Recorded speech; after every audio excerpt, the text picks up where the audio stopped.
Hi all. Social സ്ട്രാറ്റിഫിക്കേഷൻ്റെ രണ്ടാമത്തെ യൂണിറ്റാണ് ഇന്ന് ഡിസ്കസ് ചെയ്യുന്നത്, ബേസിസ് ഓഫ് സോഷ്യൽ സ്ട്രാറ്റിഫിക്കേഷൻ. ആദ്യം തന്നെ നമ്മൾ കഴിഞ്ഞ യൂണിറ്റിൽ പറഞ്ഞതുപോലെ സോഷ്യൽ സ്ട്രാറ്റിഫിക്കേഷൻ എന്ന് പറയുന്നത് ഒരു സിസ്റ്റം ഓഫ് സോഷ്യൽ റാങ്കിങ് ആണ്. പവറിൻ്റെയും പ്രിവിലേജിൻ്റെയും ക്ലാസിൻ്റെയും കാസ്റ്റിൻ്റെയും ഒക്കെ ബേസിസിൽ നമ്മൾ റാങ്ക് ചെയ്യുന്ന ഒരു social system.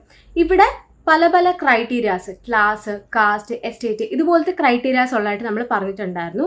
It is based on the relations of superiority and inferiority. ഉറപ്പായിട്ടും ഒരു ക്ലാസ് ഓഫ് പീപ്പിൾ അല്ലെങ്കിൽ ഒരു ഗ്രൂപ്പ് ഓഫ് പീപ്പിൾ സുപ്പീരിയറും മറ്റേ ഗ്രൂപ്പ് ഓഫ് പീപ്പിൾ ഇൻഫീരിയർ ആവുന്നത് കൊണ്ടാണല്ലോ അവിടെ ഒരു സ്ട്രാറ്റിഫിക്കേഷൻ തന്നെ ഉണ്ടാവുന്നത്. അതേപോലെ തന്നെ സോഷ്യൽ സ്ട്രാറ്റിഫിക്കേഷൻ എന്ന് പറയുന്ന ഒരു പ്രോസസ്സ് കുറച്ച് പ്രിൻസിപ്പിൾസ് വഴിയാണ് റെഗുലേറ്റഡ് ആവുന്നത്. ആ പ്രിൻസിപ്പിൾസ് കാരണം തന്നെയാണ് സോഷ്യൽ സ്ട്രാറ്റിഫിക്കേഷനിൽ എന്തൊക്കെ ബേസസ് വരണം എന്ന് തീരുമാനിക്കുന്നത്, അല്ലെങ്കിൽ എന്തിൻ്റെയൊക്കെ അടിസ്ഥാനത്തിലാണ് സോഷ്യൽ സ്ട്രാറ്റിഫിക്കേഷൻ സംഭവിക്കേണ്ടത് എന്ന് തീരുമാനിക്കുന്നത്. ചുരുക്കി പറഞ്ഞാൽ സോഷ്യൽ സ്ട്രാറ്റിഫിക്കേഷന് കുറച്ച് പ്രിൻസിപ്പിൾസ് ഉണ്ട്. ആ പ്രിൻസിപ്പിൾസ് ആണ് ഡിസൈഡ് ചെയ്യുന്നത് what should be the base of social stratification എന്നുള്ളത്. ഒരു സൊസൈറ്റിയിൽ പോലും സോഷ്യൽ സ്ട്രാറ്റിഫിക്കേഷൻ ഇല്ലാണ്ട് എക്സിസ്റ്റ് ചെയ്യുന്നില്ല. അപ്പോൾ നമുക്ക് എന്തൊക്കെയാണ് ബേസസ് എന്ന് നോക്കാം. മെയിനായിട്ട് 3 ബേസസ് ആണ് നമുക്ക് വരുന്നത്: class, power, status. Dimensions or bases of social stratification എന്ന് വെച്ചാൽ എന്താണ്?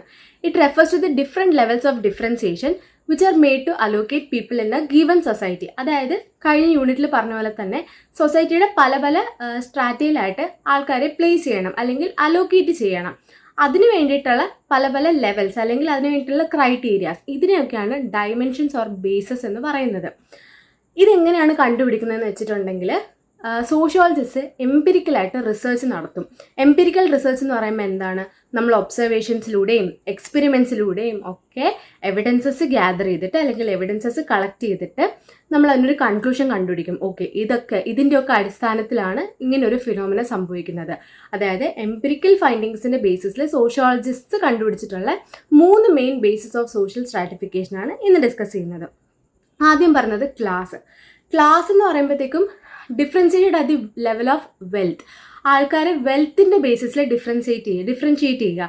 അതായത് പൈസ ഉള്ളവന് കൂടുതൽ ഹൈറാർക്കിയിൽ പൊസിഷൻ മുകളിൽ കിട്ടും, പൈസ ഇല്ലാത്തവൻ താഴത്തെ പൊസിഷനിൽ വരും. ഇതാണ് മെയിൻ ആയിട്ടുള്ള ബേസ് എന്ന് പറയുന്നത്. ഇവിടെ എക്കണോമിക് ഡിഫറൻസിയേഷനാണ് ഇതിൻ്റെ ബേസ് എന്ന് പറയുന്നത്. ഇപ്പോൾ സൊസൈറ്റിയിൽ ഇപ്പോൾ ഹണ്ടിങ് എന്ന് പറയുന്ന ഒരു ഒക്യുപ്പേഷനായിരുന്നു ആദ്യം ഉണ്ടായിരുന്നത്. സൊസൈറ്റിയിലുള്ള ആൾക്കാർ ആരും അവരുടെ സ്കില്ല് യൂസ് ചെയ്യുന്നില്ല, അല്ലെങ്കിൽ അവരാരും അവരുടെ ടാലൻസ് യൂസ് ചെയ്യുന്നില്ല, സൊസൈറ്റി പ്രോഗ്രസ് ചെയ്യണമെന്ന് തീരുമാനിക്കുന്നില്ല. അവർ ഹണ്ടിങ്ങിൽ തന്നെ ഫോക്കസ് ചെയ്തിരുന്നെങ്കിൽ ഇപ്പോഴും ഹണ്ടിങ് തന്നെ തുടർന്ന് വന്നേനെ. പക്ഷെ അവർ മോഡ് ഓഫ് പ്രൊഡക്ഷനിൽ ചേഞ്ചസ് വരുത്തി, ടെക്നോളജിയിൽ മാറ്റങ്ങൾ വരുത്തി, എല്ലാത്തിലും ചേഞ്ചസ് കൊണ്ടുവന്നത് കൊണ്ടാണ് ഇപ്പോൾ സൊസൈറ്റി പ്രോഗ്രസ് ചെയ്യുന്നത് തന്നെ. അപ്പോൾ സൊസൈറ്റിയിൽ മാറ്റങ്ങൾ വരുത്തണമെന്നുണ്ടെങ്കിൽ മോഡ് ഓഫ് പ്രൊഡക്ഷനിലും ചേഞ്ച് ഉണ്ടാവണം. മോഡ് ഓഫ് പ്രൊഡക്ഷനിൽ ചേഞ്ച് ഉണ്ടാകുമ്പോൾ അവിടെ വെൽത്ത് അക്യുമുലേറ്റഡ് ആവും എന്നാണ് പറയുന്നത്. നമ്മളിപ്പോൾ ഹണ്ടിങ്ങിൽ നിന്നും അഗ്രേറിയൻ സൊസൈറ്റിയിലേക്ക് വന്നു. അഗ്രേറിയൻ സൊസൈറ്റിയിൽ നിന്നും പിന്നീട് നമ്മൾ മാനുഫാക്ചറിങ് ആൻഡ് ഇൻഡസ്ട്രിയിലേക്ക് വരികയും ചെയ്തു. ഈ എക്കണോമിക് അഡ്വാൻസ്മെൻറ്റ്സ് ഒക്കെയാണ് നമുക്ക് വെൽത്ത് ജനറേറ്റ് ചെയ്യാനായിട്ടുള്ള മെയിൻ ആയിട്ടുള്ള റീസൺസ് എന്ന് പറയുന്നത്. ഈ വെൽത്ത് എന്തിൻ്റെയൊക്കെ ഫോമിലാണ് ജനറേറ്റഡ് ആവുന്നത്? കാറ്റിലിൻ്റെയും ഫുഡ് ഗ്രെയിൻസിൻ്റെയും മിനറൽസിൻ്റെയും, മിനറൽസ് എന്ന് പറയുമ്പോൾ ഗോൾഡ്, അതുപോലത്തെ മിനറൽസിൻ്റെ, മെറ്റൽസിൻ്റെ, ഇതിൻ്റെയൊക്കെ രൂപത്തിലാണ് ജനറേറ്റഡ് ആവുക എന്ന് പറയുന്നത്. അപ്പോൾ റിസോഴ്സസിന് കൂടുതൽ ആക്സസ് ഉള്ളവർ അല്ലെങ്കിൽ റിസോഴ്സസിൽ കൂടുതൽ കൺട്രോൾ ഉള്ളവർക്ക് ഉറപ്പായിട്ടും സൊസൈറ്റിയിൽ മോർ വെൽത്ത് ഉണ്ടാവും. അപ്പോൾ അവർക്ക് മോർ റാങ്ക് ഉണ്ടാവും സൊസൈറ്റിയിൽ. ഇതാണ് ആദ്യത്തെ ബേസായ സ്റ്റാറ്റസിൽ പറയുന്നത്, ക്ലാസ്സിൽ പറയുന്നത്. രണ്ടാമത്തെ ബേസ് ആയിട്ടുള്ള പവറിൽ എന്താണ് പറയുന്നത്? പവർ എന്ന് പറയുമ്പോൾ differentiation at the level of access to power in society. Political power, social power, economic power, എല്ലാ രീതിയിലുള്ള പവറും ഇതിന് കീഴിൽ പറയുന്നുണ്ട്. ഹയർ വെൽത്ത് ഉണ്ടെങ്കിൽ ഹയർ സ്റ്റാറ്റസ് ഉണ്ട്, ഹയർ സ്റ്റാറ്റസ് ഉണ്ടെങ്കിൽ ഹയർ പവർ ഉണ്ട് എന്നാണ് പറയുന്നത്. പിന്നെ നമ്മൾ കഴിഞ്ഞ യൂണിറ്റിൽ പറഞ്ഞതുപോലെ ഈ പവറിനെ ആൾക്കാർ ആക്സെപ്റ്റ് ചെയ്യുമ്പോൾ ഇറ്റ് ബിക്കംസ് അതോറിറ്റി, അല്ലെങ്കിൽ ലെജിറ്റിമേറ്റഡ് പവർ എന്ന് പറയുന്നത് ഈസ് ഈക്വൽ ടു അതോറിറ്റി എന്നാണ് പറയുന്നത്. ഇപ്പം നമ്മളുടെ സ്റ്റേറ്റിനാണ് ഏറ്റവും കൂടുതൽ പവർ ഉള്ളത്. അവർക്ക് സോവറിൻ അതോറിറ്റി ഉണ്ട്. അതുകൊണ്ട് തന്നെ അവരുടെ വില്ല് നമ്മളുടെ മേലിൽ ഇമ്പോസ് ചെയ്താൽ നമ്മളത് അക്സെപ്റ്റ് ചെയ്യും. അതുകൊണ്ടാണ് അതിനെ അതോറിറ്റി എന്ന് വിളിക്കുന്നത് പോലും. ഈ പവറിന് പോസിറ്റീവ് ഡിസ്ക്രിമിനേഷനും നെഗറ്റീവ് ഡിസ്ക്രിമിനേഷനും ഉണ്ട്. അതായത് പവറിനെ നമുക്ക് നല്ല രീതിയിൽ ഉപയോഗിക്കാം, മോശം രീതിയിൽ ഉപയോഗിക്കാം. നല്ല രീതിയിൽ എന്ന് പറയുമ്പോഴത്തേക്കും സ്റ്റേറ്റിന് പവർ ഉള്ളത് കൊണ്ടാണ് ഈ മാർജിനലൈസ്ഡ് ആയിട്ടുള്ള സെക്ഷൻ ഓഫ് ആൾക്കാർ, ട്രൈബ്സിനായിക്കോട്ടെ ബാക്ക്വേർഡ് ക്ലാസ്സസിനായിക്കോട്ടെ, അവരെയൊക്കെ സൊസൈറ്റിയുടെ മെയിൻ സ്ട്രീമിൽ കൊണ്ടുവരാൻ വേണ്ടിയിട്ട്, അല്ലെങ്കിൽ അവർക്കും ചാൻസസ് കൊടുക്കാനായിട്ട് റിസർവേഷൻ ഓഫ് സീറ്റ്സ് കൊടുക്കുന്നത്, അതൊക്കെയാണ് പോസിറ്റീവ് ഡിസ്ക്രിമിനേഷൻ ഓഫ് പവർ എന്ന് പറയുന്നത്. നെഗറ്റീവ് ഡിസ്ക്രിമിനേഷൻ എന്ന് പറയുമ്പോഴത്തേക്കും, ഫോർ എക്സാമ്പിൾ ഇപ്പോൾ ഒരു പ്രൈവറ്റ് ആയിട്ടുള്ളൊരു കമ്പനി, അവിടെ വേജസ് കൊടുക്കുമ്പോഴത്തേക്കും ഒരേ ജോലി ചെയ്യുന്ന പുരുഷനും സ്ത്രീക്കും ചിലപ്പോൾ ഡിഫറെൻറ്റ് വേജസ് ആയിരിക്കും. അത് അധികാര പദവിയിലുള്ള ആൾ പവർ ദുർവിനിയോഗം, അല്ലെങ്കിൽ അയാൾ പവർ തെറ്റായിട്ട് ഉപയോഗിക്കുന്നതിൻ്റെ ഒരു എക്സാമ്പിളാണ് നെഗറ്റീവ് ഡിസ്ക്രിമിനേഷനിൽ വരുന്നത്. മൂന്നാമത്തെ ബേസ് ഓഫ് സോഷ്യൽ സ്ട്രാറ്റിഫിക്കേഷനാണ് സ്റ്റാറ്റസ് എന്ന് പറയുന്നത്. അതെന്താണ്? Differentiation at the level of distribution of prestige or social honour. Honour എന്ന് പറയുമ്പോൾ ഒരു ക്വാളിറ്റേറ്റീവ് ആട്രിബ്യൂട്ടാണ്. ക്വാളിറ്റേറ്റീവ് ആട്രിബ്യൂട്ട് എന്ന് പറയുന്നത് നമുക്കിത് മെഷർ ചെയ്യാൻ പറ്റത്തേയില്ല, അസ്ക്രൈബ്ഡ് ആയിരിക്കും. അതായത് നമുക്ക് ജനിക്കുന്ന വഴി നമുക്ക് കിട്ടുന്ന ഒരു കോൺസെപ്റ്റാണ് ഓണർ എന്ന് പറയുന്നത്. ഇത് പണ്ടത്തെ കാര്യമാണ്, ഇപ്പം അങ്ങനെയല്ല, അത് പിന്നീട് പറയാം എന്താണെന്നുള്ളത്. അപ്പോൾ സ്റ്റാറ്റസ് പ്രിൻസിപ്പിളിനെ പ്രിൻസിപ്പിൾ ഓഫ് അസ്ക്രിപ്ഷൻ എന്നും പറയും. ഇതൊക്കെ കഴിഞ്ഞ യൂണിറ്റിൽ ഡിസ്കസ് ചെയ്തതാണ്. അതായത് നമ്മളിപ്പോൾ ഒരു ബ്രാഹ്മൺ ഫാമിലിയിലേക്കാണ് ജനിക്കുന്നതെങ്കിൽ നമുക്ക് സ്വാഭാവികമായിട്ട് സൊസൈറ്റിയിൽ ഓണർ കൂടുതലായിരിക്കും, കാരണം അത് അസ്ക്രൈബ്ഡ് ആയിട്ടുള്ളൊരു ഫാക്ടറാണ്. ഇതിൻ്റെ എക്സാമ്പിളും കാസ്റ്റ് തന്നെയാണ്. ഇവിടെ പറയുന്നത് നമുക്ക് സ്റ്റാറ്റസിൻ്റെ പേരിൽ നമ്മൾ സൊസൈറ്റിയിൽ ഹൈ ആയിട്ട് നിൽക്കണമെന്നുണ്ടെങ്കിൽ അവിടെ നമ്മൾ എഫേർട്സ് ഇട്ടിട്ടോ പഠിച്ചിട്ടോ ഒന്നും ഒരു കാര്യമില്ല. വാല്യൂസിൻ്റെയും ബിലീഫ്സിൻ്റെയും അടിസ്ഥാനത്തിലാണ് ഇവിടെ സ്ട്രാറ്റിഫിക്കേഷൻ സംഭവിക്കുന്നത് എന്നാണ് പറയുന്നത്. അടുത്ത് പറയുന്നത് സോഷ്യൽ സ്ട്രാറ്റിഫിക്കേഷനിൽ മാക്സ് വെബറിൻ്റെ വ്യൂ എന്താണ്. അദ്ദേഹം പറയുന്നത് ഈ 3 ബേസസ്, സോഷ്യൽ സ്ട്രാറ്റിഫിക്കേഷൻ്റെ ഫാദർ എന്ന് നമ്മൾ മാക്സ് വെബറിനെ പറയാറുണ്ട്. 3 ബേസസ് ഓഫ് സ്ട്രാറ്റിഫിക്കേഷൻ അദ്ദേഹം തന്നെ പറയുന്നുണ്ട്. Class, status, power. ഇപ്പോൾ പറഞ്ഞതൊക്കെ തന്നെ. Class is a person's economic position, ഇത്രയും നേരം പറഞ്ഞ സെയിം സാധനം തന്നെ, based on birth and individual achievement. Status എന്ന് പറയുന്നത് ഒരാളുടെ സോഷ്യൽ പ്രസ്റ്റീജും ഓണറുമാണ്, which may or may not be influenced by class. Power എന്ന് പറയുമ്പോഴത്തേക്കും ഒരാളുടെ അധികാരം, ബാക്കിയുള്ളവർ എന്ത് പറഞ്ഞാലും അയാൾക്ക് പവർ ഉണ്ടെങ്കിൽ അയാൾ ഉദ്ദേശിക്കുന്ന കാര്യം നടക്കും. അതിപ്പോൾ എന്താണെങ്കിലും, political power, economic power, social power, എന്താണെങ്കിലും അത് നടക്കും എന്നാണ് പറയുന്നത്. അദ്ദേഹം പറയുന്നത് ക്ലാസും സ്റ്റാറ്റസും എന്ന് പറയുന്നത് 2 ഡിഫറെൻറ്റ് കോൺസെപ്റ്റ്സ് ആണ്, പക്ഷേ റിയാലിറ്റിയിൽ അവർ ഓവർലാപ്പ് ചെയ്യാറുണ്ട് എന്നാണ് പറയുന്നത്. നമ്മൾ സ്റ്റാറ്റസിനെ പറ്റിയിട്ട് എന്താണ് പറയുന്നത്? അത് അസ്ക്രൈബ്ഡ് ആണ്, നമുക്ക് ജനിക്കുമ്പോൾ കിട്ടുന്നതാണ്, അതൊരിക്കലും നമുക്ക് അച്ചീവ്മെൻറ്റ്സിലോട്ട് നേടിയെടുക്കാൻ പറ്റില്ലെന്നാണ്. പക്ഷേ വെബർ പറയുന്നത് അത് ഓവർലാപ്പ് ചെയ്യും ഇൻ റിയാലിറ്റി. നമുക്കിപ്പോൾ ഇപ്പോൾ നമ്മുടെ ക്ലാസ് മാറുവാണ്. ഇപ്പോൾ എൻ്റെ അച്ഛൻ അധികം പൈസയില്ല, പക്ഷെ ഞാൻ പഠിച്ച് എനിക്ക് നല്ലൊരു ജോലി കിട്ടുകയാണെന്നുണ്ടെങ്കിൽ എൻ്റെ ക്ലാസ് അവിടെ ഷിഫ്റ്റ് ആവുകയാണ് മുകളിലേക്ക്. അതുവഴി എൻ്റെ സ്റ്റാറ്റസും സൊസൈറ്റിയിൽ ഷിഫ്റ്റ് ആവുകയാണ് മുകളിലേക്ക്. അതാണ് അദ്ദേഹം ഉദ്ദേശിക്കുന്നത്. പിന്നെ പറയുന്നത് സോഷ്യൽ സ്ട്രാറ്റിഫിക്കേഷൻ എന്ന് പറയുന്നത് സൊസൈറ്റി ഭയങ്കര കോംപ്ലക്സ് ആക്കുന്നൊരു ഫിനോമിനാണ് എന്നും അദ്ദേഹം പറയാറുണ്ട്.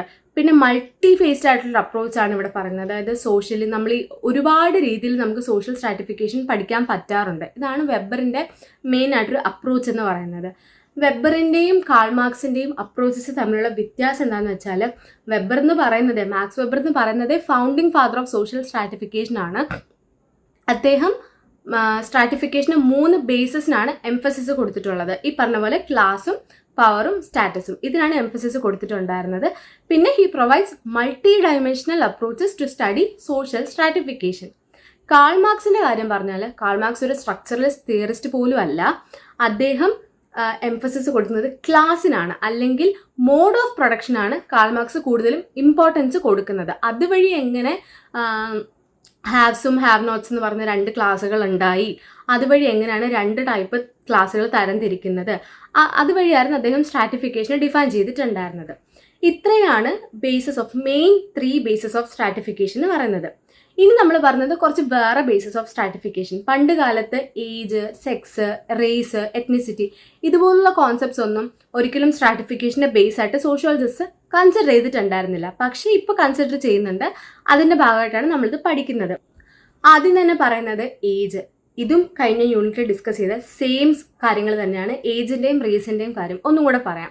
ഏജ് എന്ന് പറയുമ്പോഴത്തേക്കും ഇപ്പോൾ നമ്മളുടെ സൊസൈറ്റിയിലെ ഏറ്റവും ഹെഡ് എന്ന് പറയുന്നത് സ്റ്റേറ്റ് ആയിരിക്കും, ഏറ്റവും ടോപ്പ് പൊസിഷനിലിരിക്കുന്ന. പക്ഷേ ഈസ്റ്റ് ആഫ്രിക്കൻ സൊസൈറ്റീസിൽ കുറച്ച് സ്ഥലങ്ങളിലൊക്കെ സ്റ്റേറ്റ് എന്ന് പറയുന്ന ഒരു സംഭവമേ ഇല്ല, അല്ലെങ്കിൽ ആ സൊസൈറ്റി സ്റ്റേറ്റ്ലെസ് ആയിരിക്കും.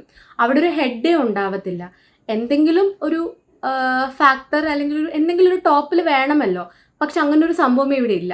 അപ്പോൾ ഇവിടെ stratification is based on age. Age എന്ന് പറയുമ്പോഴത്തേക്കും ഓരോ ഏജ് സെറ്റുകളുണ്ട്.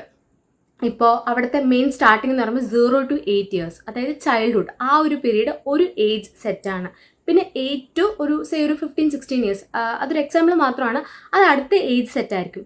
ഓരോ ഏജ് സെറ്റിനും ഓരോ റോള് സൊസൈറ്റിക്ക് കൊടുക്കാനായിട്ട് ഉണ്ട്. ഇപ്പോൾ ഏറ്റവും ആദ്യത്തെ ഏജ് സെറ്റ് 0 to 8 years, അവർക്ക് പ്രത്യേകിച്ച് ഒന്നും പ്രൊവൈഡ് ചെയ്യുന്നില്ല, കാരണം അത് ചൈൽഡ്ഹുഡാണ്. അതുകൊണ്ട് തന്നെ അവർ സൊസൈറ്റിക്ക് അത്ര പ്രൊഡക്റ്റീവ് ആയിട്ടുള്ള ആൾക്കാരല്ല. പക്ഷേ 8 years കഴിഞ്ഞ് അവർ അടുത്ത ഏജ് സെറ്റിലേക്ക് പോകും. ജൂനിയർ വാരിയർഹുഡ് എന്ന് പറയുന്ന ഒരു ഏജ് സെറ്റിലേക്ക് പോകും.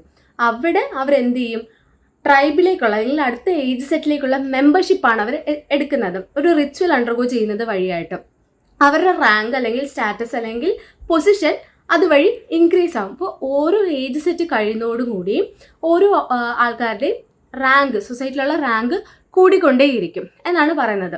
ഏജ് സെറ്റാണ് സോഷ്യൽ ഓർഗനൈസേഷൻ ഡിറ്റർമിൻ ചെയ്യുന്നത്. അതായത് ഇന്ന ഏജിൽ ഒരാൾ കല്യാണം കഴിക്കണം, ആരെ മാരേജ് ചെയ്യണം, അല്ലെങ്കിൽ ഓരോ ഏജ് സെറ്റിലും ഓരോ ആൾക്കാർക്ക് അറ്റൻഡ് ചെയ്യാൻ പറ്റുന്ന സെറമണീസ് ഉണ്ട്. ഇതൊക്കെ ഡിസൈഡ് ചെയ്യുന്നത് ഏജ് സെറ്റാണ് ഡിസൈഡ് ചെയ്യുന്നത്. Member of an age set also belong to a particular age grade. Age സെറ്റിലുള്ള ആൾക്കാർ ഏജ് ഗ്രേഡിലും ബിലോങ് ചെയ്യുന്നുണ്ട് എന്നാണ് നമ്മൾ പറയുന്നത്. അറ്റ് എ ടൈം ഒരു ഇൻഡിവിജ്വലിന് ഒരു ഏജ് സെറ്റിൽ മാത്രമേ അല്ലെങ്കിൽ ഒരു ഏജ് ഗ്രേഡിൽ മാത്രമേ ബിലോങ് ചെയ്യാൻ പറ്റുള്ളൂ. ചൈൽഡ്ഹുഡിൽ നേരത്തെ പറഞ്ഞാൽ പ്രൊഡക്റ്റീവ് അല്ല അവർ, അതുകൊണ്ട് അവർക്ക് പ്രത്യേകിച്ച് സൊസൈറ്റിക്കായിട്ടൊന്നും ചെയ്യാനില്ല.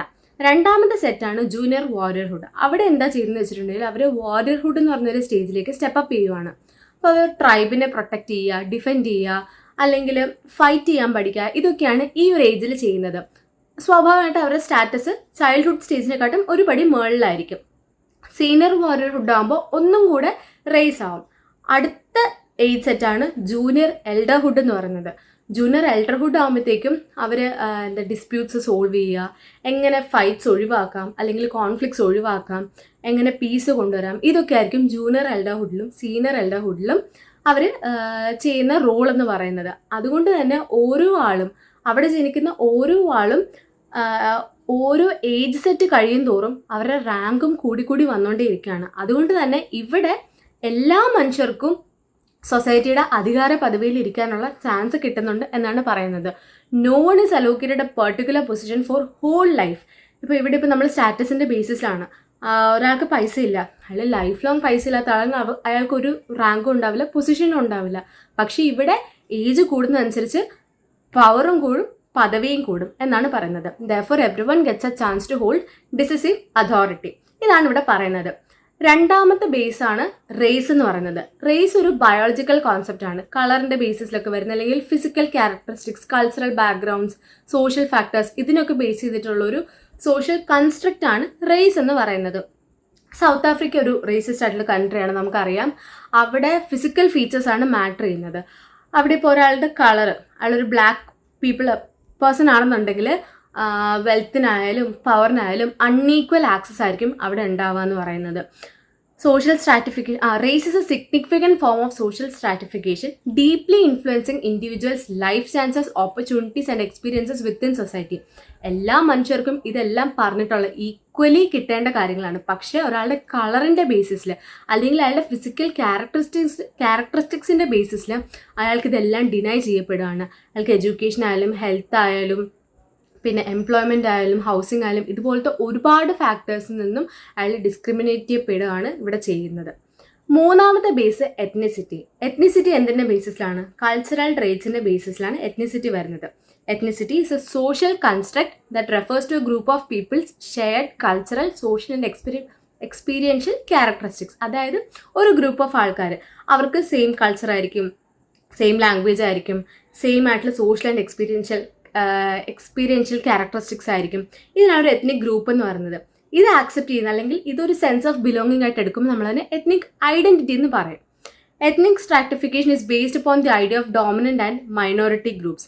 എത്നിക് ഐഡൻറ്റിറ്റി എന്ന് പറയുന്നത് ഷെയർഡ് ആയിട്ടുള്ള characteristics, culture, language and history of group. അതായത് നമുക്ക് നമ്മളുടെ ഒരു സെൻസ് ഓഫ് ബിലോങ്ങിങ്, ഞാൻ ഈ ഗ്രൂപ്പിലുള്ള ആളാണ്, എനിക്ക് എൻ്റെ കൂടെയുള്ള ആൾക്കാരുടെ ഷെയർഡ് ആയിട്ടുള്ള കൾച്ചറും അല്ലെങ്കിൽ ഒരു ബിലീഫ് സിസ്റ്റമും ഒക്കെയാണ് എനിക്കുള്ളത് എന്ന് വിചാരിക്കുമ്പോൾ ഞാൻ ഒരു ഗ്രൂപ്പിൻ്റെ പാർട്ടായിട്ട് മാറും. അങ്ങനെ ആ ഒരു ഗ്രൂപ്പ് ഇതുപോലുള്ള പല പല എത്നിക് ഗ്രൂപ്പ്സ് സൊസൈറ്റിയിൽ എക്സിസ്റ്റ് ചെയ്യുന്നുണ്ട്. പക്ഷേ ഓരോ എത്നിക് ഗ്രൂപ്പ്സിനും സൊസൈറ്റിയിലേക്കുള്ള ആക്സസ് വളരെ കുറവാണ് എന്നാണ് പറയുന്നത്. ചില എത്നിക് ഗ്രൂപ്പ്സിന് സൊസൈറ്റിയിൽ ഫേവറബിൾ ആയിട്ട് കൺസിഡർ ചെയ്യാറുണ്ട്, അവർക്ക് ഹൈ സോഷ്യൽ സ്റ്റാറ്റസ് ലഭിക്കാറുണ്ട്. പക്ഷെ ചില എത്നിക് ഗ്രൂപ്പ്സിനെ നമ്മൾ മാറ്റി നിർത്തുകയാണ് ചെയ്യുന്നത്. പ്രജഡിസം ഉണ്ടായിരിക്കും ഉറപ്പായിട്ടും, പിന്നെ കുറച്ച് സ്റ്റിഗ്മ ഉണ്ടായിരിക്കും. ഈ ഗ്രൂപ്പിൻ്റെ അടുത്ത് പോകാൻ കൊള്ളത്തില്ല, അല്ലെങ്കിൽ ഇവർ കുറച്ച് ഡേഞ്ചറസ് ആയിട്ടുള്ള ഗ്രൂപ്പാണ്, അല്ലെങ്കിൽ അവരധികം കുറച്ച് ട്രൈബ്സ് ആണ്, അപ്പോൾ അവർ മാറ്റി നിർത്തും. അപ്പോൾ അവർക്ക് ഈ പറയുന്ന നേരത്തെ പറഞ്ഞ പോലെ എഡ്യൂക്കേഷൻ ആയാലും ഹൗസിംഗ് ആയാലും ഹെൽത്തിൻ്റെ കാര്യത്തിലും ഒക്കെ അവർ ഡിസ്ക്രിമിനേറ്റ് ചെയ്യപ്പെടുകയാണ് അവിടെ ചെയ്യുന്നത്. ഇതാണ് എത്നിസിറ്റി എന്ന് പറയുന്ന കോൺസെപ്റ്റിൽ പറയുന്നത്. ഇതൊക്കെ നേരത്തെ യൂണിറ്റിൽ ഡിസ്കസ് ചെയ്ത കാര്യങ്ങൾ തന്നെയാണ്. ഡിസ്കസ് ചെയ്യാത്തൊരു ബേസ് ആണ് ഇപ്പോൾ പറയുന്നത് സെക്സ്. സെക്സ് എന്ന് പറയുന്നത് ഒരു ബയോളജിക്കൽ ആയിട്ടൊരു കോൺസെപ്റ്റ് ആണ്. It refers to the physiological characteristics that differentiates human as male and female. നമ്മൾ ആണ് പെണ്ണ് എന്ന് പറയുന്ന ഡിഫറൻസിയേഷനാണ് സെക്സിൽ വരുന്നത്. In the process of social interaction every man or woman plays their part. അതിനാണ് നമ്മൾ റോൾ എന്ന് പറയുന്നത്. അതായത് ഒരു ഫീമെയിലിന് സൊസൈറ്റിയിൽ ചെയ്യാൻ വേണ്ടിയിട്ട് കുറച്ച് കാര്യങ്ങളുണ്ടായിരിക്കും, അതിനെ ഫീമെയിലിൻ്റെ റോളായിട്ട് നമ്മൾ പറയും. അതേപോലെ ഒരു മെയിലിനും സൊസൈറ്റിയിൽ ചെയ്യാനായിട്ട് കുറച്ച് പാർട്ടുകളുണ്ടാവും, അല്ലെങ്കിൽ കുറച്ച് കാര്യങ്ങളുണ്ടാവും, അവർ മെയിലിൻ്റെ റോളായിട്ട് നമ്മൾ കൺസിഡർ ചെയ്യും. ഇതിനാണ് നമ്മൾ മെയിനായിട്ടും സെക്സ് റോൾ എന്ന് പറയുന്നത്. Role played by an individual due to their sex. ഇതിനാണ് സെക്സ് റോൾ എന്ന് പറയുന്നത്. ഈ സെക്സ് റോള് കാരണമാണ് gradually sex stereotypes develop ആവുന്നത്. അതായത് ഒരു പെൺകുട്ടി ഇങ്ങനത്തെ കാര്യങ്ങൾ മാത്രമേ ചെയ്യാൻ പാടുള്ളൂ, അല്ലെങ്കിൽ ഒരു ആൺകുട്ടി ഇങ്ങനത്തെ കാര്യങ്ങൾ മാത്രമേ ചെയ്യാൻ പാടുള്ളൂ. ഇങ്ങനത്തെ സ്റ്റീരിയോ ടൈപ്സ് ഡെവലപ്പ് ആവുന്നത് സെക്സ് റോൾസ് ഡെവലപ്പ് ആവുന്നതിൻ്റെ ഭാഗമായിട്ടാണെന്നാണ് പറയുന്നത്. ഒരു മെയിൽ ഡോമിനൻറ്റ് സൊസൈറ്റിയിലാണെങ്കിൽ ഉറപ്പായിട്ടും അവിടെ men are considered superior to woman, അല്ലെങ്കിൽ അവിടെ എപ്പോഴും മെന്നിനായിരിക്കും ഹൈ പൊസിഷൻ. ഇവിടുത്തെ സ്ട്രാറ്റിഫിക്കേഷൻ ആരെയാണ് പറയുന്നത്, മെന്നിനായിരിക്കും എപ്പോഴും ഹൈ സ്ട്രാറ്റയിൽ പ്ലേസ് ചെയ്യുന്നത്, അല്ലെങ്കിൽ അവരുടെ ആഗ്രഹങ്ങൾക്കനുസരിച്ച് അവരുടെ തീരുമാനങ്ങൾക്കനുസരിച്ചായിരിക്കും കാര്യങ്ങൾ മൂവ് ചെയ്യുക. ഒരു പേട്രിയാർക്കൽ സൊസൈറ്റിയിൽ ഉറപ്പായിട്ടും ഒരു പുരുഷൻ എന്താണോ ആഗ്രഹിക്കുന്നത് അതിനനുസരിച്ചായിരിക്കും സൊസൈറ്റിയിൽ കാര്യങ്ങൾ മൂവ് ചെയ്യുക. Woman are considered sexually vulnerable. അതുകൊണ്ട് തന്നെ അവരിൽ കുറേ അധികം റെസ്ട്രിക്ഷൻസ് സൊസൈറ്റി എടുത്ത് വെക്കാറുണ്ട്. ഇതിനെയൊക്കെ ബേസ് ചെയ്തിട്ട്, അല്ലെങ്കിൽ ഈ സെക്സ് റോൾസിനെ ബേസ് ചെയ്തിട്ട് രണ്ട് സോഷ്യോളജിക്കൽ തിയറീസ് ഈ യൂണിറ്റിൽ നമ്മൾ ഡിസ്കസ് ചെയ്യുന്നുണ്ട്. ആദ്യത്തേത് ആൻ ഓക്ലെയുടെ ഒരു തിയറിയാണ്. ആൻ ഓക്ലെ ഒരു ബ്രിട്ടീഷ് സോഷ്യോളജിസ്റ്റ് ആയിരുന്നു. ആൻ ഓക്ലെ പറയുന്ന അനുസരിച്ച് സെക്സ് എന്ന് പറയുന്നത് ഒരു ബയോളജിക്കൽ ടേം മാത്രമാണ്, ജെൻഡർ എന്ന് പറയുന്നത് ഒരു കൾച്ചറൽ ടേമാണ്. അതായത് നമ്മൾ ജനിക്കുമ്പോൾ ഒരു കുട്ടിയുടെ സെക്സ് നോക്കി പറയുന്നതാണ് നമ്മൾ സെക്സ് എന്ന് പറയുന്നത്, അല്ലെങ്കിൽ ജനൈറ്റൽ പാർട്സ് നോക്കി പറയുന്നതാണ് സെക്സ് എന്ന് പറയുന്നത്. പക്ഷേ സോഷ്യലൈസേഷൻ എന്ന് പറയുന്ന പ്രോസസ്സിലൂടെ കൂടി ആ കുട്ടി ഏത് ജെൻഡറാണോ ആക്സെപ്റ്റ് ചെയ്യുന്നത്, അല്ലെങ്കിൽ എനിക്ക് ഫീമെയിൽ, ഇപ്പോൾ ജനിക്കുന്നത് ചിലപ്പോൾ മെയിലായിട്ടായിരിക്കും, പക്ഷേ ഗ്രാജുവലി സോഷ്യലൈസേഷൻ്റെ ഭാഗമായിട്ട് ഫീമെയിൽ ആവാനായിരിക്കും താല്പര്യം. അപ്പോൾ അയാളുടെ ജെൻഡർ എന്ന് പറയുന്നത് അവിടെ ഫീമെയിൽ ആയിരിക്കും. ഓക്കെ, ഇതാണ് ജെൻഡറും സെക്സും തമ്മിലുള്ള ഡിഫറൻസ് ആയിട്ട് ആൻ ഓക്ലെ പറയുന്നത്. She disagrees to Murdock's opinion of division of labour is universal. Murdock എന്ന് പറയുന്നൊരു സോഷ്യോളജിസ്റ്റ് ഉണ്ട്. അദ്ദേഹം പറയുന്നത് ഡിവിഷൻ ഓഫ് ലേബർ എന്ന് പറയുന്നത് യൂണിവേഴ്സലാണ്. അതായത് അദ്ദേഹം പറയുന്നത്, അല്ലെങ്കിൽ അദ്ദേഹം ആർഗ്യൂ ചെയ്യുന്നത്, മെൻ ആർ ഫിസിക്കലി സ്ട്രോങ്. പുരുഷന്മാർ ഫിസിക്കലി സ്ട്രോങ് ആയതുകൊണ്ട് തന്നെ അവർക്ക് ഹെവി ആയിട്ടുള്ള ജോബ്, ഹെവി ലേബർ, ഹണ്ടിങ് ഇതുപോലുള്ള ഒരുപാട് കാര്യങ്ങൾ ചെയ്യാൻ കഴിയും എന്നാണ് പറയുന്നത്. അത് ഏകദേശം സത്യമാണ്. ഉറപ്പായിട്ടും physically men and woman are different എന്ന് നമ്മൾ കേട്ടിട്ടുണ്ട്. പക്ഷെ അതേസമയം അദ്ദേഹം പറയുന്ന വേറൊരു കാര്യം, woman due to their capacity for child bearing and nursing. അതും സത്യമാണ്, സ്ത്രീകൾക്കാണ് ചൈൽഡ് ബിയറിംഗിനും നഴ്സിംഗിനുള്ള കപ്പാസിറ്റി. പക്ഷെ അതുകൊണ്ട് അവർ ഡൊമസ്റ്റിക് ഡ്യൂട്ടീസിൽ കൂടുതലും കോൺസെൻട്രേറ്റ് ചെയ്യണം, അല്ലെങ്കിൽ കുക്കിംഗ്, പിന്നെ gathering and caring for children, ഇതിലൊക്കെ കോൺസെൻട്രേറ്റ് ചെയ്യണം എന്നായിരുന്നു മർഡോക്കിൻ്റെ ഒപ്പീനിയൻ. ഇതിനെ ആർഗ്യൂ ചെയ്തുകൊണ്ടാണ് ആൻ ഓക്ലെയുടെ വ്യൂ പോയിന്റ് പറഞ്ഞത്. പുള്ളിക്കാർ പറയുന്നത് വെച്ചിട്ടുണ്ടെങ്കിൽ വുമൺ ആർ ഈക്വലി കേപ്പബിൾ, അതായത് പുരുഷന്മാരെ പോലെ തന്നെ ഈക്വലി കേപ്പബിൾ ആണ് woman to carry out heavy works or task. അതുകൊണ്ട് തന്നെ അവിടെ ഒരു ഡിഫറൻസിയേഷൻ വരേണ്ട ആവശ്യമില്ല. അതേപോലെ തന്നെ സ്ത്രീകൾക്കുള്ള കഴിവാണ് ഈ നഴ്സറിങ് ആയാലും കെയറിങ് ആയാലും, അല്ലെങ്കിൽ ഒരു കുട്ടീനെ ഒരു ചൈൽഡ് ബെയറിങ് ആയാലും ഒക്കെ സ്ത്രീകൾക്ക് ഉള്ളൊരു ക്വാളിറ്റി ആണ്, അല്ലെങ്കിൽ അവരെ കൊണ്ട് മാത്രം ചെയ്യാൻ പറ്റുന്ന കുറച്ച് കാര്യങ്ങളാണ്. പക്ഷെ അതൊരിക്കലും അവരുടെ എഡ്യൂക്കേഷൻ അല്ലെങ്കിൽ എംപ്ലോയ്മെൻറ്റിന് തടസ്സമാവരുത് എന്നാണ് ആൻ ഓക്ലെ പറയുന്നത്. She also argues that nurturing and raising a child is not a factor that is affected by a mother's employment.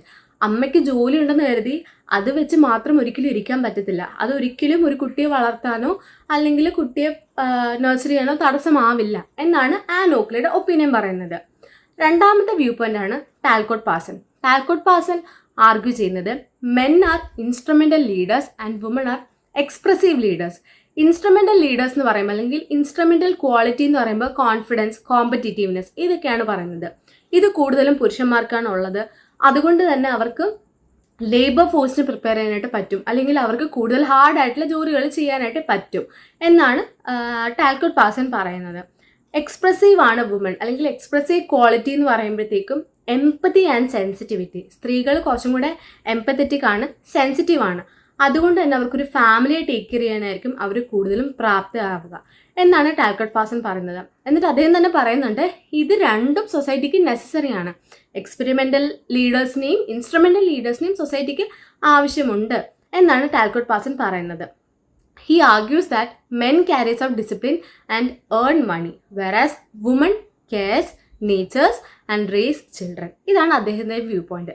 സത്യത്തിൽ പണ്ട് കാലങ്ങളിൽ ഹണ്ടിങ് ആയിരുന്നു മെയിൻ ഒക്യുപ്പേഷൻ ആയിരുന്ന കാലഘട്ടത്തിൽ പലപ്പോഴും സ്ത്രീകൾക്ക് അവരുടെ ശാരീരികമായിട്ടുള്ള പ്രശ്നങ്ങൾ കാരണം, ഇപ്പം മെൻസ്ട്രേഷൻ ആയാലും പ്രഗ്നൻസി ആയാലും അല്ലെങ്കിൽ ഫിസിക്കലി അവർ വീക്ക് തന്നെയാണ്, ഒരു പടി വീക്കാണ് പുരുഷന്മാരെ വെച്ച് നോക്കുമ്പോൾ, അവർക്ക് പലപ്പോഴും വീട്ടിൽ സ്റ്റേ ബാക്ക് ചെയ്യേണ്ടി വന്നിട്ടുണ്ടായിരുന്നു. അങ്ങനെ പലപ്പോഴായിട്ട് സ്റ്റേ ബാക്ക് ചെയ്യേണ്ടി വരുമ്പോഴത്തേക്കും പതുക്കെ ഇവർ പുരുഷന്മാർ ഹണ്ട് ചെയ്ത് മൃഗങ്ങളെ കൊണ്ടുവരുമ്പോൾ അല്ലെങ്കിൽ ഫുഡ് ഗ്യാദർ ചെയ്ത് കൊണ്ടുവരുമ്പോഴത്തേക്കും അവർ സൊസൈറ്റിയിലെ ബ്രെഡ് വിന്നേഴ്സും സ്ത്രീകൾ ഹോം മേക്കേഴ്സായിട്ട് കൺവേർട്ട് ആവുകയാണ് ചെയ്തുകൊണ്ടിരുന്നത്. ഇതിനെയാണ് സൊസൈറ്റി ഇത്ര നാളും തെറ്റിദ്ധരിച്ച് men are superior to woman എന്നൊരു കോൺസെപ്റ്റിലേക്ക് എത്തിച്ചു കൊണ്ടുവന്നിരുന്നത്. ഇതായിരുന്നു ഇതിന് മെയിനായിട്ടുള്ളൊരു ബേസ് എന്ന് പറയുന്നത്. ഇനി സോഷ്യൽ സ്ട്രാറ്റിഫിക്കേഷൻ ഒന്ന് കൺക്ലൂഡ് ചെയ്യാനായിട്ട് പറഞ്ഞത് സെക്സ് റോളിൻ്റെ കാര്യത്തിൽ ലാസ്റ്റ് പറയുന്ന അപ്രോച്ച് ഡർക്കിയമിൻ്റെ ആണ്. എമാൽ ഡർക്കിയം പറയുന്ന അനുസരിച്ച് പ്രിമിറ്റീവ് സൊസൈറ്റിയിൽ സ്ത്രീകളും പുരുഷരും ഒരേപോലെ ഈക്വൽ തന്നെ ആയിരുന്നു. പക്ഷേ സിവിലൈസേഷൻ്റെ ഭാഗമായിട്ടാണ് ചേഞ്ചസ് വരാൻ തുടങ്ങിയതെന്നും അങ്ങനെയാണ് ഗ്രാജുവലി സ്ത്രീകൾ ഇൻഫീരിയർ ടു മെൻ ആവാൻ തുടങ്ങിയതും എന്നാണ് ഡർക്കിയമിൻ്റെ അപ്രോച്ച് പറയുന്നത്. സിവിലൈസേഷൻ്റെ ഭാഗമായിട്ടാണ് ചേഞ്ചസ് വന്നത് എന്നാണ് ഡർക്കിയം പറയുന്നത്. അതിൽ സോഷ്യൽ സ്ട്രാറ്റിഫിക്കേഷൻ എന്ന് പറയുന്നത് ഒരു ഫണ്ടമെൻ്റൽ ആയിട്ടൊരു ഫീച്ചറാണ് നമ്മുടെ സൊസൈറ്റിയിലെ. ഇവിടെ സൊസൈറ്റീനെ ഹൈറാർക്കിക്കൽ ഗ്രൂപ്പ്സ് ആയിട്ട് ഡിവൈഡ് ചെയ്യാറുണ്ട്, often leading to unequal access of resources and wealth അല്ലെങ്കിൽ പവർ. ചില സോഷ്യൽ തിയറിസ്റ്റ് അല്ലെങ്കിൽ സോഷ്യോളജിസ്റ്റ് സോഷ്യൽ സ്ട്രാറ്റിഫിക്കേഷൻ എന്ന് പറഞ്ഞൊരു പ്രോസസ്സിനെ നെസസറി ആയിട്ട് കൺസിഡർ ചെയ്യാറുണ്ട്. ചിലർ ഇങ്ങനൊരു കോൺസെപ്റ്റേ വേണ്ട എന്ന് കൺസിഡർ ചെയ്യാറുണ്ട്. നെസസറി ആണ് അല്ലെങ്കിൽ ഇത് ഫങ്ഷണൽ ആണ് എന്ന് കൺസിഡർ ചെയ്യുന്നത് ആരായിരുന്നു? ഫങ്ഷണൽ തിയറിസ്റ്റ് ആയിരുന്നു. നമ്മൾ കഴിഞ്ഞ ക്ലാസ്സിൽ അത് ഡിസ്കസ് ചെയ്തിട്ടുണ്ട്, കഴിഞ്ഞ യൂണിറ്റിൽ. ഫങ്ഷണൽ തിയറിസ്റ്റ് എന്താണ് പറയുന്നത്? സൊസൈറ്റിയിൽ ഉറപ്പായിട്ടും സോഷ്യൽ സ്ട്രാറ്റിഫിക്കേഷൻ എന്ന് പറയുന്നൊരു ഇൻസ്റ്റിറ്റ്യൂഷൻ വേണം, അല്ലെങ്കിൽ സൊസൈറ്റിയിലെ എല്ലാ ഇൻസ്റ്റിറ്റ്യൂഷൻസും സൊസൈറ്റിയിൽ ഫങ്ഷണലാണ്. അതായത് സോഷ്യൽ സ്ട്രാറ്റിഫിക്കേഷൻ എന്ന് പറയുന്നൊരു ഇൻസ്റ്റിറ്റ്യൂഷൻ ഉണ്ടെങ്കിൽ മാത്രമേ ഇപ്പോൾ താഴത്തെ സ്ട്രാറ്റയിൽ കിടക്കുന്ന ആൾക്കാർക്ക് സ്ട്രൈവ് ചെയ്ത് മേളിൽ വരാനൊരു കോമ്പറ്റീറ്റീവ്നെസ് ഉണ്ടാവുള്ളൂ. എങ്കിൽ മാത്രം അവർക്ക് മേളിലേക്ക് വരണം എന്നൊരു തോട്ട് വരികയും അങ്ങനെ അവർ മേളിലേക്ക് വരാൻ ശ്രമിക്കുകയും സോഷ്യൽ മൊബിലിറ്റി ഉണ്ടാവുകയും അതുവഴി സോഷ്യൽ ഓർഡറിന് ചേഞ്ച് വരുത്തുകയും അതുവഴി സൊസൈറ്റി ഡെവലപ്പ് ആവുകയും ചെയ്യുള്ളൂ എന്നാണ് ഫങ്ഷണലിസ്റ്റ് തിയറിസ്റ്റ് പറഞ്ഞിട്ടുണ്ടായിരുന്നത്. അതേസമയം ചില സോഷ്യോളജിസ്റ്റ് പറയുന്നു സോഷ്യൽ സ്ട്രാറ്റിഫിക്കേഷൻ എന്ന് പറഞ്ഞൊരു കോൺസെപ്റ്റേ വേണ്ട, it limits the ability of individuals to move up the social ladder. അതായത് സൊസൈറ്റിയിലെ ഓരോരോ പടിപടികളായിട്ട് കയറണമെങ്കിൽ സോഷ്യൽ സ്ട്രാറ്റിഫിക്കേഷൻ എന്ന് പറയുന്ന പ്രോസസ്സ് പലപ്പോഴായിട്ട് ആൾക്കാരെ തടഞ്ഞു നിർത്താറുണ്ട്. ഇപ്പോൾ ഒരു ട്രൈബൽ ഗ്രൂപ്പിലുള്ള ആൾക്ക് എങ്ങനെയെങ്കിലും മെയിൻ സ്ട്രീം ഓഫ് സൊസൈറ്റിയിൽ വരണം, അല്ലെങ്കിൽ എങ്ങനെയെങ്കിലും സ്റ്റാറ്റസ് ഇമ്പ്രൂവ് ചെയ്യണമെന്ന് ആഗ്രഹം ഉണ്ടെങ്കിൽ പലപ്പോഴും അടിച്ചമർത്തപ്പെടാറുണ്ട്. അതുകൊണ്ട് സോഷ്യൽ സ്ട്രാറ്റിഫിക്കേഷൻ എന്ന് പറയുന്ന കോൺസെപ്റ്റേ വേണ്ട എന്ന് പറയുന്ന ആളുകളും ഉണ്ട്. ഇത്രയാണ് നമ്മൾ യൂണിറ്റ് 2 പഠിക്കാനായിട്ടുള്ളത്. ഇതിൻ്റെ കൂടുതൽ ബാക്കി സ്ട്രാറ്റിഫിക്കേഷനെ പറ്റിയിട്ട് അടുത്ത യൂണിറ്റിൽ ഡിസ്കസ് ചെയ്യാം. താങ്ക്